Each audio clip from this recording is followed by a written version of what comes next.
ان الحمد للہ نحمده ونصلی علی رسولہ الکریم اما بعد۔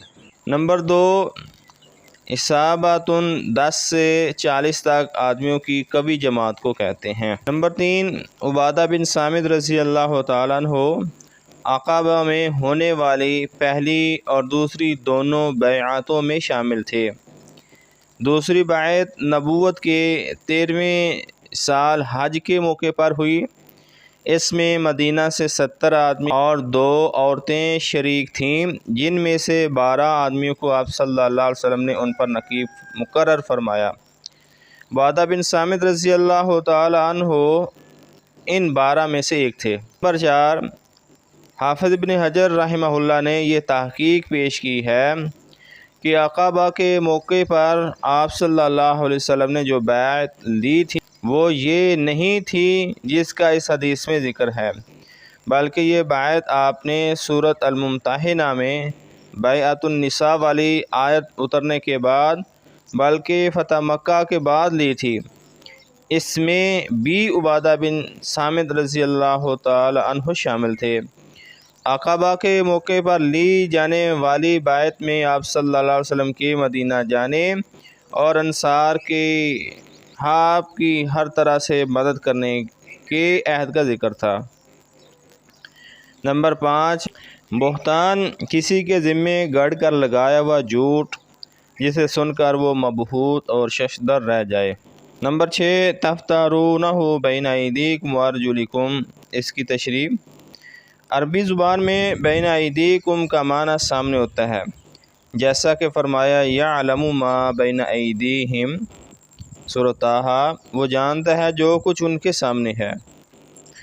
وارجلہم کا لفظ اس کی تاکید کے لیے ہے، وارجلکم کا لفظ اس کی تاکید کے لیے ہے۔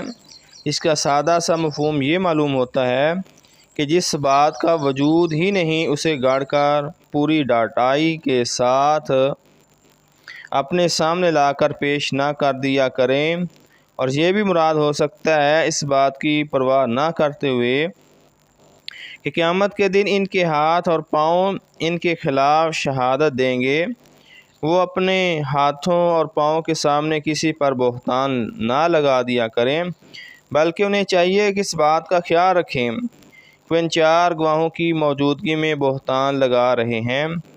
اس مطلب کی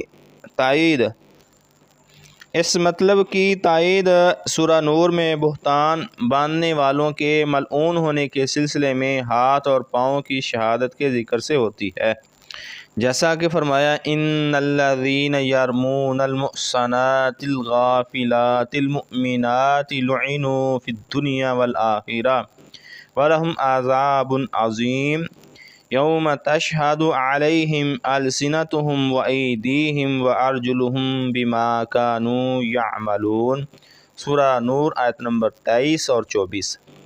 بے شک وہ لوگ جو پاک دامن بے خبر مومن عورتوں پر تہمت لگاتے ہیں وہ دنیا اور آخرت میں لعنت کیے گئے، اور ان کے لیے بہت بڑا عذاب ہے، جس دن ان کی زبانیں اور ان کے ہاتھ اور ان کے پاؤں ان کے خلاف شہادت دیں گے جو وہ کیا کرتے تھے۔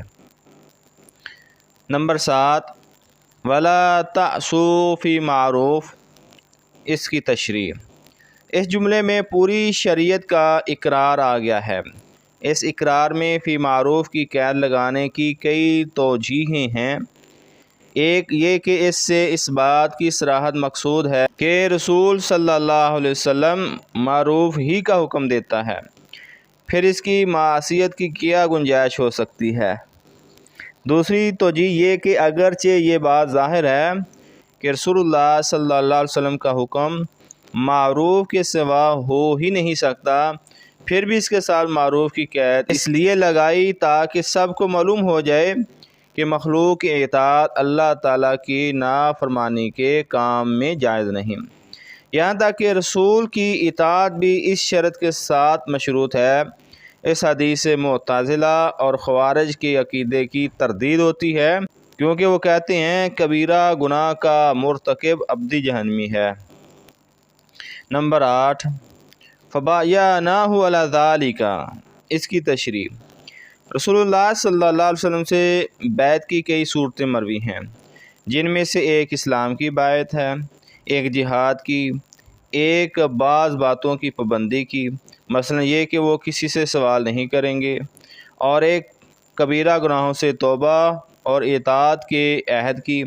آپ صلی اللہ علیہ وسلم کے بعد صحابہ کرام رضی اللہ عنہم سے یہ تو ثابت ہے کہ انہوں نے اسلام لانے کی بیعت لی اور امراء سے اطاعت کی بیعت کی، مگر خلیفہ یا امیر کے علاوہ کسی اور شخص کا لوگوں سے اپنا مرید بنانے کی بیعت لینا، جیسا کہ صوفیوں کا طریقہ ہے، یہ صحابہ کے دور میں بلکہ پورے خیر القرون میں ثابت نہیں، کیونکہ اس سے مسلمانوں میں فرقے اور گروہ پیدا ہوتے ہیں۔ پھر یہ معاملہ نقش بندی، سہروردی، چشتی اور قادری تک محدود نہیں رہتا، بلکہ ہر ایک اپنی الگ گدی اور الگ حلقہ قائم کر لیتا ہے جو صرف اس کے حکم کا پابند ہوتا ہے، اور ہر پیر و مرشد کا تقاضا ہوتا ہے کہ مرید کا علم چونکہ ناقص ہے، اس لیے اگر اس کا مرشد اسے شریعت کے صریح خلاف حکم دے تو وہ بھی اس کے لیے ماننا ضروری ہے، کیونکہ اس میں بھی کوئی نہ کوئی حکمت پوشیدہ ہوتی ہے۔ ان حضرات نے فی معروف کی قید بھی اڑا دی۔